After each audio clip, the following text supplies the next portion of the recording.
गुरु प्यारी साध संगत जी, ज्ञान की कहानियां में आपका स्वागत है। कहानी सुनने से पहले कृपया हमारे चैनल को सब्सक्राइब जरूर करें और साथ में बेल आइकन को भी दबा दें ताकि हमारे नए वीडियो का नोटिफिकेशन आपको मिल जाए। और अगर वीडियो अच्छा लगे तो कृपया लाइक, कमेंट और ज्यादा से ज्यादा शेयर करें। जब गुरु नानक देव जी किशोर अवस्था में आए तो उनके पिताजी मेहता कालू जी ने गुरु जी से कहा, बेटा अब तुम बड़े हो गए हो, मैं बूढ़ा हो गया हूँ, अब तुम घर संभालो। जो भी काम तुम्हारे मन को अच्छा लगेगा मैं वो काम का इंतजाम कर दूंगा। यदि तुम्हें खेती करना पसंद है तो अपनी जमीनें हैं, तुम जुताई करवाओ और इस तरह कमाई करो और घर की देखभाल करो। अगर तुम्हें खेती करना पसंद नहीं है तो तुम किसी भी सामान की दुकान खोल सकते हो। आप एक आदमी को मदद के लिए नियुक्त कर सकते हो और दुकान से कमाई कर सकते हो। दुकान में पूरा दिन बैठना पड़ता है। अगर तुम्हें दुकान पर बैठना पसंद नहीं है और तुम घूम घूम कर कुछ करना चाहते हैं तो मैं तुमको घोड़ों का खरीदार और विक्रेता बना सकता हूँ, जिससे तुम अलग अलग घूम कर कारोबार कर सकते हो। ऐसा लगता है जैसे तुम्हें घूमने फिरने का शौक है। अगर ये पसंद नहीं है तो तुम इस शहर या किसी अन्य शहर में नौकरी कर सकते हो। मैं तुम्हें सरकारी नौकरी दिलवा दूंगा। नौकरी में आपको हर महीने एक निश्चित वेतन मिलता है, जिससे तुम घर का खर्च चला सकते हो और कुछ बचत भी कर सकते हो। इस प्रकार व्यक्ति धन इकट्ठा कर सकता है और एक सम्मानित व्यक्ति के रूप में लोगों के साथ बैठ सकता है। तो बच्चे, जो भी तुम्हें अच्छा लगे और जहां भी तुम्हारा मन लगे तुम बता देना। तब गुरुजी ने कहा, पिताजी आप जानते हैं कि इस दुनिया को एक दिन छोड़ना होगा, तो जो भी धन इकट्ठा किया है वह यही छोड़ना है, फिर भगवान के दरबार में जाना होगा। मुझे चिंता है कि जब लोग भगवान के दरबार में जाएंगे जहां अच्छे और बुरे का मूल्यांकन किया जाएगा तो वे क्या करेंगे। आपने जो भी व्यवसाय सुझाया है वह मैं कर चुका हूं और प्रतिदिन कर रहा हूं। पिताजी ने कहा, बेटा मैं तुम्हें कोई काम धंधा करते नहीं देखता। तब गुरुजी ने कहा, पिताजी मैं खेती ऐसे ही करता हूँ। मेरा मन किसान है, मेरा शरीर भूमि है, मैं भगवान के नाम के बीज बो रहा हूँ। मैं इस भूमि को जल दे रहा हूँ।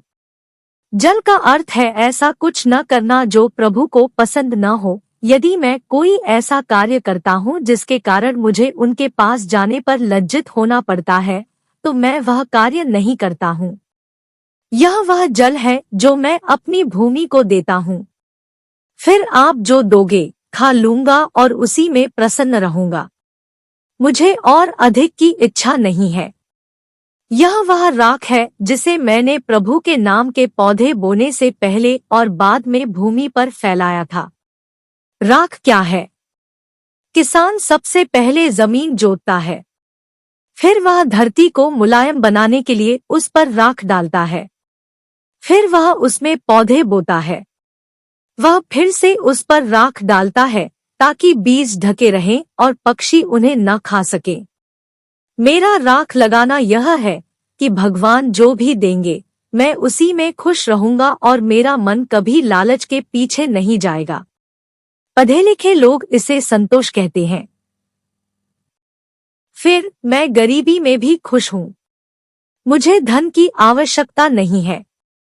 मैं धन संपत्ति संचय करके अभिमान और अहंकार लेकर संसार में विचरण नहीं करना चाहता। मैं विनम्र रहना चाहता हूँ और मुझे सादा जीवन पसंद है। फिर हमारी एक दुकान है। यह जो हमारा जीवन है यह एक दुकान है। सांस चल रही है और हमारा मन सोच रहा है और भटक रहा है। हमें यहाँ प्रभु के नाम को व्यापारिक वस्तु के रूप में रखना चाहिए। यह भगवान के नाम को व्यापारिक वस्तु के रूप में रखने का स्थान होना चाहिए और हमें अपनी सोच और ध्यान को भगवान के नाम पर लगाना चाहिए।